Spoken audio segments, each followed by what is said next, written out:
Great.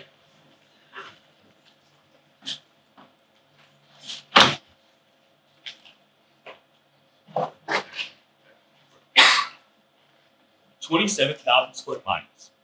That is the amount of flip-flops the size of West Virginia floating onto those. That is enough flip-flops to wrap around the circumference of the Earth.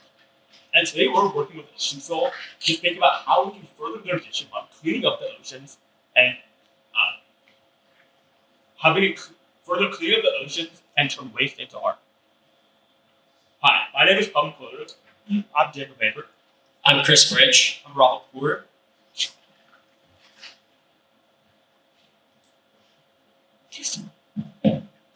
Sorry. Okay. It's not good.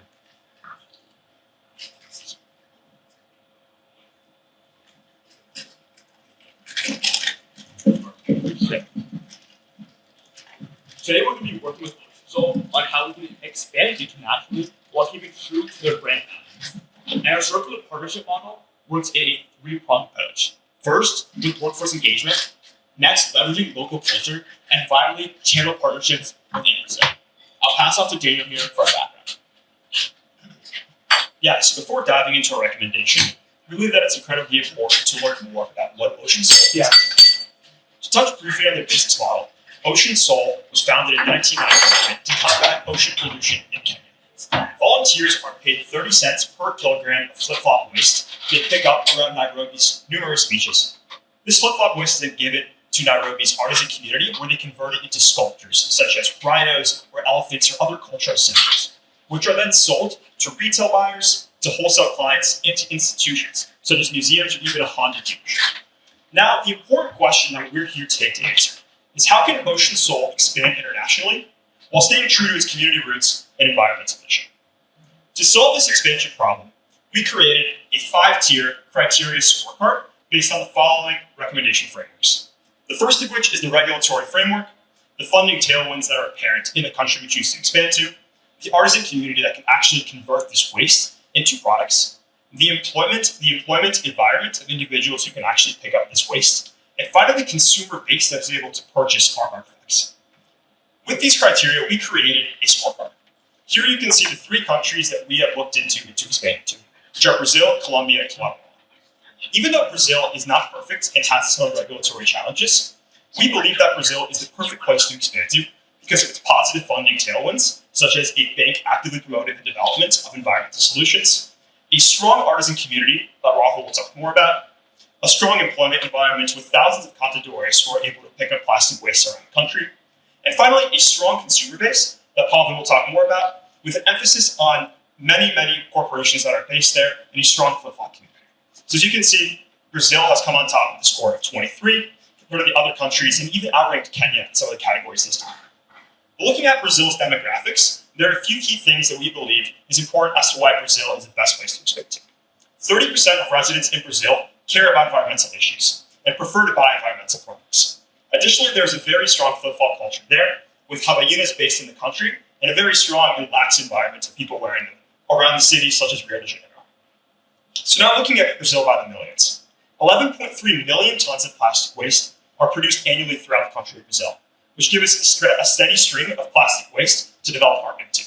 Additionally, there are many concentrated urban areas and 6.6 million tourists who visit the country yearly, 40% of which enter the country through Rio, which we believe is the perfect place to start our expansion plans into.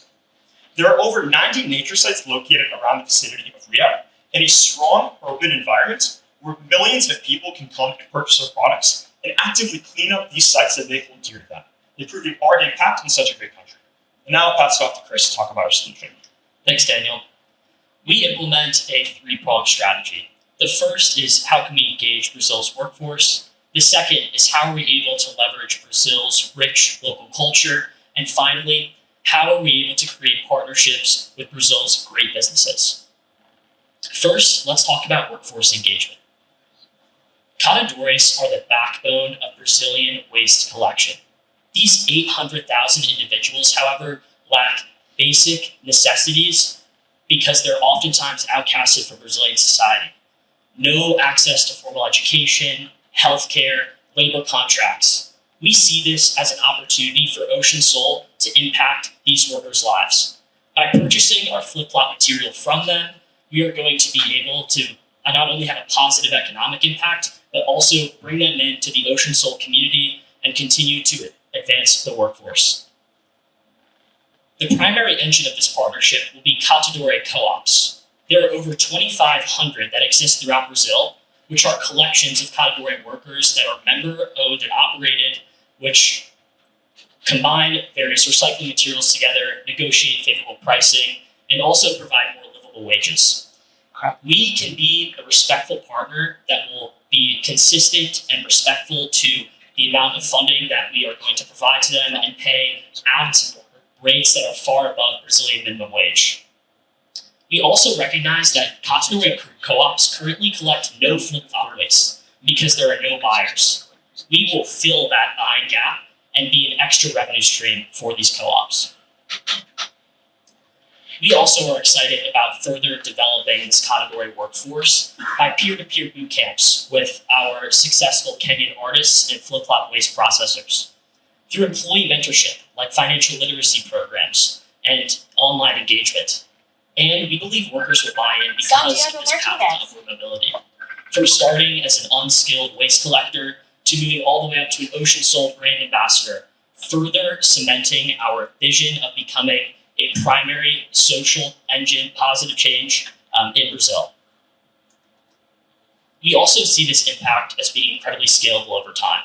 By reinvesting 5% of our operating income annually, we can move from manual data collection to digitized waste management, expand new infrastructure and cleaning processes as well as personal protective equipment for workers, and engage in real-time data so that our customers can understand how much flip-flop debris we are saving and how many lives we are helping. We want to be held accountable because we are confident that this supports Ocean Soul's mission. Next, I will pass it off to Rahul to talk about leveraging local culture. Thanks, Chris. When looking at a suitable market to enter, we found Brazilian artisans to stand out because they're using familiar artistic and production techniques that will contribute to Ocean Soul's mission. And that reason is threefold. There's millions of Brazilian artisans, registered and unregistered, that contribute billions annually to the GDP. They already use materials like plastics and rubber when developing products, also using vivid palettes and colorful designs, which match well with Ocean Soul's product design. And additionally, there have been businesses that are already working with Brazilian artisans in developing their own strategies. For example, Natura Brazil's Ecos line partners with Amazon artisans for items like packaging. And so we see a successful business model that we can implement it. As you can see here, we see the step into Brazil as a natural evolution for Ocean Soul in Kenya. The production technique is incredibly similar, as you can see on the slide, and so it's a natural evolution for Ocean Soul, but also making sure the production technique for these artisans are already core to them and near and dear to what they're already doing. Given those reasons, we are highly incentivized to work with Brazil and the Brazilian artisans, and thus have made a plan to partner with Rede Asta, a social enterprise headquartered in Rio. And the reasons are important. Rede Asta has almost 1,000 trained, skilled women artisans in Rio that know how to build successful artwork pieces, but in addition, they're put into a school where they are taught how to do pricing, how to do quality control, things like entrepreneurship. That will reduce our setup costs. And that all ties into our revenue model, where Ocean Soul will plan to sell these products in our retail, e-commerce, and partnership channels, and make sure to pay Rede Asta a portion of those sales for the facilities and the workforce, and make sure to pay an artisans a portion of the sales for developing these critical pieces. Additionally, this social enterprise has significant impact measurement metrics, such as waste distribution, income increases, and so we can plan to directly plug in this data into our own ESG reporting. Additionally, tourism in Brazil is booming, as you can see on the left-hand side statistics. Thus, we decided to create a Brazil-focused collection of things that tourists can physically recognize and know about the country. Things like Christ the Redeemer, the Amazon rainforest, soccer games. And these customers and tourists will have the ability to purchase these products in the country and on e-commerce channels. Additionally, once these two ideas are successful, we plan to also create an in-person experience called From Debris to Design, where tourists, many of whom are already interested in the Brazilian beaches and sun, will be able to engage with co-ops and catadores and directly be able to help pick up waste. And from there, they'll be able to visit a Rede Asta hub, where they can be able to transform that flip-flop debris into a successful art piece and create an everlasting memory. Now I'll pass it off to Pavan to talk about channel partnerships. Awesome. Thank you, Rahul. So the final part of our three-pronged strategy is channel partnerships. The biggest partnership will be with Havaianas. As Daniel mentioned, they're the biggest flip-flop maker in the world, and they're based right here in Brazil.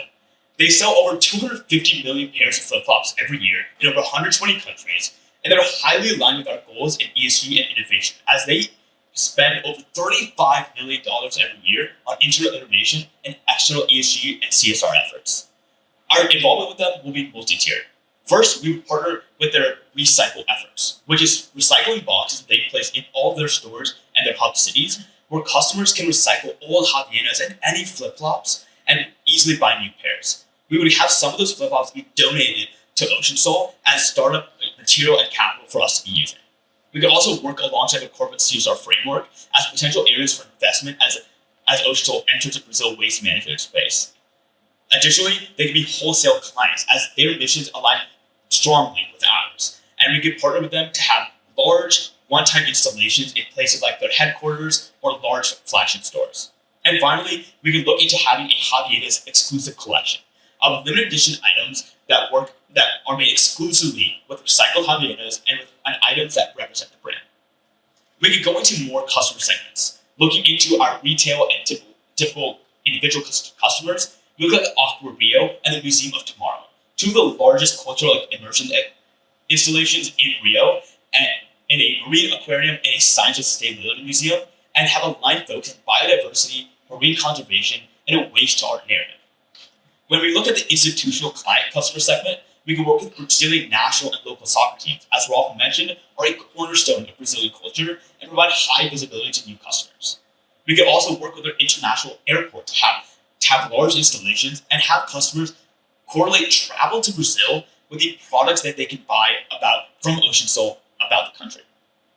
And when we look at our implementation timeline, we see that over a 5-year timeline, we can easily implement all these areas to start small in Rio and scale up through the rest of Brazil and beyond.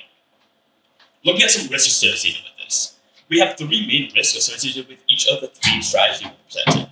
The first is a lack of buy-in with category risk workers, and the way to mitigate this risk would be clear and transparent communication and showing them how our values and missions at Ocean Soul work perfectly hand in hand with the work that they're already been doing for years on end. Working with Rating Austria, we might see a lack of sight on the value proposition with them. But we can mitigate this by also having additional partnerships with smaller artists and organizations that also require stable income sources similar to the value that we add to the categories. And finally, with partnerships, we may see that that some of these commissioned products take long, capital, and labor-intensive opportunities, and some of these partnerships, such as Havaianas, might fall through. Similar to Rating Austria, we can have other partnerships teed up, as well as providing reasonable timelines that allow for capital to be recouped, as well as accuracy of our products. I'll pass it off to Daniel for financials. Yeah, so to ensure that a project of this scale is successfully implemented, we believe it's incredibly important to assemble the right funding stack. The Brazilian National Bank of Development and Environmental Sustainability has put together a fund explicitly at small and micro businesses, and this would be a perfect candidate to partner with. Additionally, they sponsor Havaianas and CSR grants. So with this $1.2 million that we've collected, there are 2 key expenses that we think are the most important to address. The first is a new supply chain. Moving to South America, a place where we have no exposure, needs new shipping, new transportation, and one that requires cash on hand. Additionally, with the new partnership development, we want to ensure that we have the funds necessary to really grow and make these relationships flourish.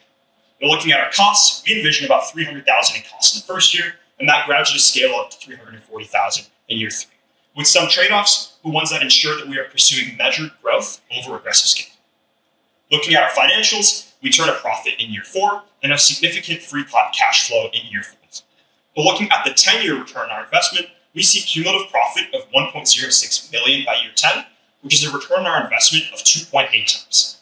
We also see that the value of the partnership was $340,000 with Havaianas, which shows that even if this big ticket partnership falls through, we still have $700,000 in returns we can make from this. And looking at the following corporate structure, we see a new subsidiary, but one that still flows to the Solvay Foundation in Canada. And now I'll pass it off to Paul for some concluding thoughts. Thanks, Daniel. So concluding by looking forward, we see that beyond just working in Rio de Janeiro, we can grow within the Brazilian market in hubs such as Sao Paulo and Brasilia.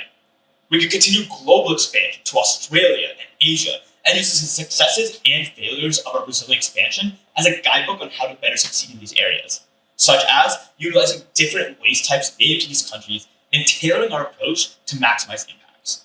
But before we can go internationally, let's bring it back to why we chose Brazil. The strong existing regulatory framework, the existing workforce in the categories, and the existing strong artisans that Rafa mentioned as well as the number of large companies that are currently investing in ESG and trying to work on reducing the waste in Brazil, gives us a high ceiling for impact and works hand in hand as a national expansion to exactly what we saw happen in Kenya and our progress and success that we saw there. And with all this, we are more than confident that working in Brazil, we can expand our impact, expand Ocean Soul's brand, and reach international levels. Thank you.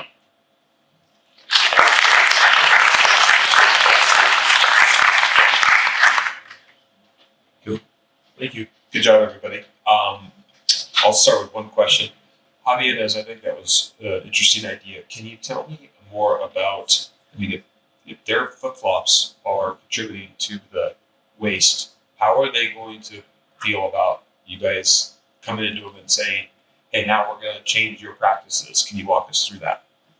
Yeah, so there are a few things that I would want to share there. So one is, Happiness currently has this thing called the cycle process, which are these bins that you can see on the rightmost picture that they have in every store. So they're actively trying to reduce the number of flip-flops that they're allowing to be wasted in the oceans by having people willingly donate their old flip-flops.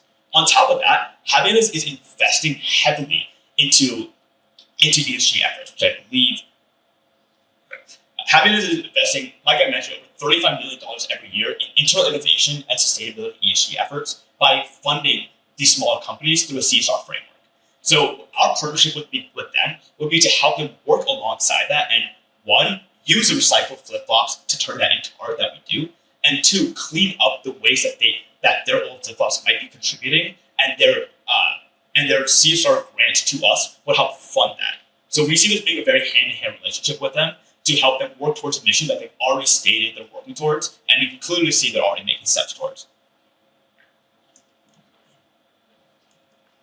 All right, so this company, Hede, by the way, R in Brazilian Portuguese is pronounced with an H, just so you guys know. All right, so yeah, just School of Hard Knocks from doing business there. All right, so Hede Asta, this company, and of course Hede means network. Asta, I guess, is the name of the network. So is it their business model? I didn't get the sense from your presentation that their business model is or isn't. I didn't get it either way. That they work with third parties for supply, and that they would work with a recycling company for supply. Maybe you said it and I didn't hear it, but can you tell more about that, please? Yeah, definitely. I'm happy to talk about the business model. Essentially what it is it's a social enterprise that has an educational program for these artisans that trains them all things entrepreneurship, pricing, but then also connects them to different co-ops and ways to sell the product through their partnerships. And so we see this as a seamless way to kind of enter that partnership because we're giving them these debris for free. That will bite up into our margins a little bit, but we will also, provide these artisans with another channel to sell. Yeah, my question actually was on the supply side, right? You said, hey, we'll go work with these guys. They have a bunch of artisans and they will make products, but we're going to supply them with clean flip-flop material. And I was just wondering if you had any other models that they had worked that way before. Because I didn't get the sense that it was in your slide and I just didn't know if you knew or not. Right. I think how their business model operates right now is they provide all the supply themselves. But because we're providing, our own supply, I think it's pretty reasonable that they'll be willing to, provide the selling in our channel exclusively. So I have maybe two questions here. One is you mentioned the catadores, right? The team that will collect the flip-flop waste, and one of the reasons they're not doing that today is because they don't have any buyers. So I think that's a great model to say, hey, we have a new source for you to go pick up different kind of waste, I guess. But what is, obviously they're getting paid. So if you're entering into a new market and you're trying to really get the benefit of it, I'm assuming that you're paying slightly more than what they're collecting for other items. But even if you're not, what is your backup plan if that falls through? Because I think that's the origin of your business is how do you collect or source this raw material, and without the force, the manpower, you can't really get there. So what would be your backup plan if that falls through? Yeah, definitely. And we recognize how important partnering with Catadores is to our entire implementation plan in Brazil. We think that risk is fairly low, considering that we are basically giving additional money for no extra work. This raw material is picked up when in addition to everything else, and then sorted in a co-op facility. So maybe there's a slight lift with the additional sorting. So we're fairly confident that by conveying our value proposition, our willingness to pay for this, that those co-ops will be highly likely to agree with us. But if not, we've baked into our startup cost in the 1.2 million. The possibility that there will be some issues in our implementation plan. Maybe we will need to identify a new stream of workers. Maybe we will need to pay above a slight premium to where we model for. And we're confident that within the 1.2, which is slightly greater than the 1 million outlined in the case that the current CEO is asking for, that sort of makes in a little bit of wiggle room. Great. And a follow-up question on the Havaianas is, we talked about the recycle bins being available in every store. In your research, have you found them recycling their own flip-flops to create something else, or is this going to be brand new for Havaianas? Yeah, so currently there's a few things that they work with. One is using recyclable flip-flops for energy. Another is donating some recyclable flip-flops for a clothing brand. So they currently they don't do anything with the recycled flip-flops themselves. They typically use it as a collection source, and then they donate that out to other brands, which is why we think that this would be a perfect partnership with us as well, as we primarily work with flip-flops. Havaianas is a flip-flop store, and that synergy works really great. So they fully use these flip-flops as an external distribution for other ESG companies. Right. So I have a broader question about the existing operations of Ocean Soul and Kenyon. So in fact, the profitability, sustainability, right? So in 2023, there was actually a loss. What's the group's comments on that, and how do you create a more sustainable financial model for the current operations before you can do the expansion? Yeah, for sure. Financial, right? So looking at their current operations in Kenya, in the recent year they reported, the case year 2023, they generated around 490,000 converted into US dollars. So with the loss there, I think it really comes down to a cost side issue. But I think through all the partnerships here, leveraging Catadores, the existing artisans in the community, we're not hiring as many people ourselves. We're really kind of adopting this great partnership model that I think helps us kind of constrict and maintain our costs. Additionally, in 2023, they were still dealing with some of the lingering effects of COVID. In particular, they had over $1 million in inventory still sitting in the U.S. kind of storage and waiting for e-commerce shipment. So we figured out this would be a perfect time to really work on our partnerships and focus on kind of building up and scaling revenue, and then kind of eventually matching the Kenyan production. All right, so my question is, you guys hit one of my hot button words that I don't like to hear. So I'm going to ask you about it. And that is, and I'm a marketing person, so in your marketing slides, you said, hey, we could do something at Galileo Airport. We could do something. And you said the word could a lot. And I always have a problem with the could. So could you change your presentation, or not change the presentation, but comment on what you should or are planning to do instead of could? Because could's usually a long list, So thanks. Definitely. And what we're trying to show with our institutional client side is that, as the case outlined, there are a few different customer segments that they typically work with.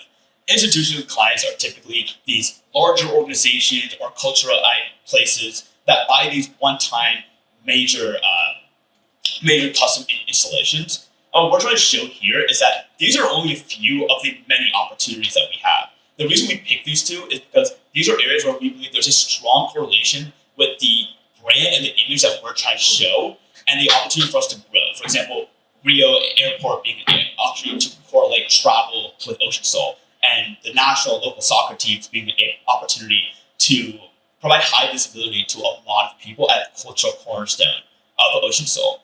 So we understand that there are so many opportunities within Rio, within Brazil, being such an urban and geographically diverse population to have these large installations. And what we're showing here is just a few of the many opportunities to really build upon that and have these large institutional clients. Great. I think when you're building a product or a business, I think one of the questions you always ask is, hey, what could I do differently, right? The flip side of that question is that, why haven't other people done this, right? So in your research, if this was such a great business idea and if the partnerships were that easy to put together or, have the huge upside, knowing that Brazil has had a problem with the flip-flop waste all along, they have competitors, I guess, who take these flip-flops and create luxury goods and other items. So when you created your prototype, like, what has your research shown? Are these going to be brand new things that you're going to launch in the market? Or you're competing with other keepsakes that are also being formed out of flip-flops? And how would you differentiate your product based off of that? Yeah, I think there are a few parts of Brazil that really stood out to us when it came to entering that market. One, when we come back to this expansion scorecard, it's very clear here that Brazil has existing opportunities in ESG. They have funding tailwinds in promoting this. They have large companies funding external ESG grants. So there's definitely a lot of existing companies working towards repurposing waste towards something else. I think what we do differently at Ocean Soul is typically the way we repurpose and the ways that we can break into the market, rather than turning this into something like clothing or utilities that we see. Ocean Soul in itself is unique, and the reason it has such a high global expansion already is because of the way that they're able to use flip-flops and turn them into these colorful, very impactful design.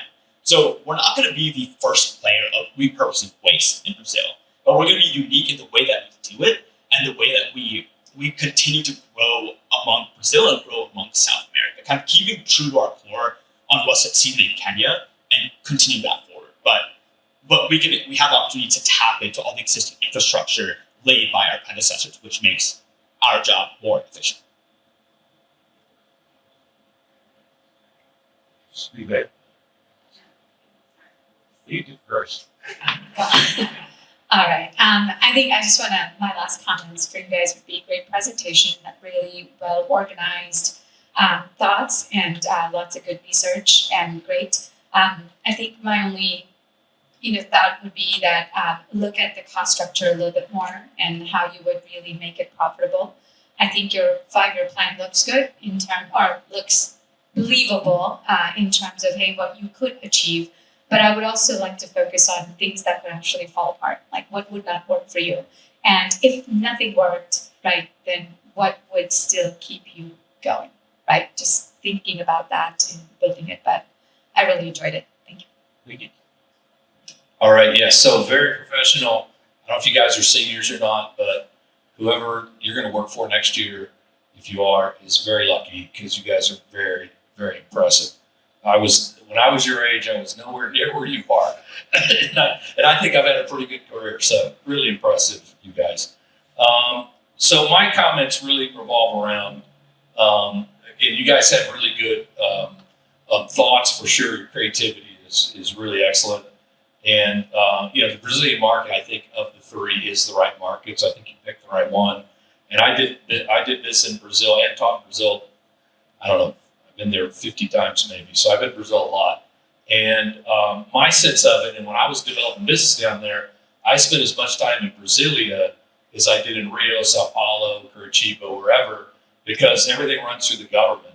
So to me, and I think you said your sentiment as well, is Havaianas may be friend or foe. You don't know. And the way they're managing their flip-flop business, when I was in startups, we used to call it dancing with elephants. And you know what happens if you dance with elephants? You may get stepped on, So I would head straight to Brasilia and see what side they're falling. Are they going to help you or are they going to be against you? And so that's a challenge. And then I'm still stuck on the could. It's a good answer you gave, for sure. I understand it's an unlimited possibility. When I was an entrepreneur, I used to call it the entrepreneur's dance because you don't necessarily want to commit to anything because you're like, look, we can do anything, So we don't want to say, yellow if they want to invest in blue, But I'll tell you what a really smart mentor of mine said one time in startups, and that is you can't revise a forecast till you have a forecast. So you need to just step out there. You're not going to go again, but if you did, step out there and say we're going to do this, we're going to do that. And I had a very kind of fond phrase I used to use as an entrepreneur, and that was the plan is. So I think you just have to start saying, hey, the plan is. And then they say, what if it doesn't work? You go, we changed the plan. And I know it's just words, but it really is much more impactful than the good stuff. So, a little feedback to you guys. You're very impressive. You're 99 points out of 100. So hopefully I gave you the extra point there to be excellent. And yeah, that's it. Thanks. Good job. All right, I'll wrap it up with the last comment. I thought it was an excellent presentation. The organization, the thought process, you walked us through it very nicely. You had support for every point that you made. I love, as a banker, I love the financial breakdown, the budget. I love the overestimate of 1.2 versus 1 million. I have a little bit different opinion than the gentleman to my right. I think could is okay because you need to be realistic. I love you guys. There's enough optimism here, but and I think it was the gentleman, maybe to the right over here, used the word could a couple times. I'm okay with that because you do need to be realistic. And I think you have some ambitious goals, but you also understand there are some risks. And that's points back to what I said at the very beginning of the comment, which is this flowed very nicely. It was a nice story all the way from the beginning to the end. So I thought it was an excellent job. Thank you. Thank you.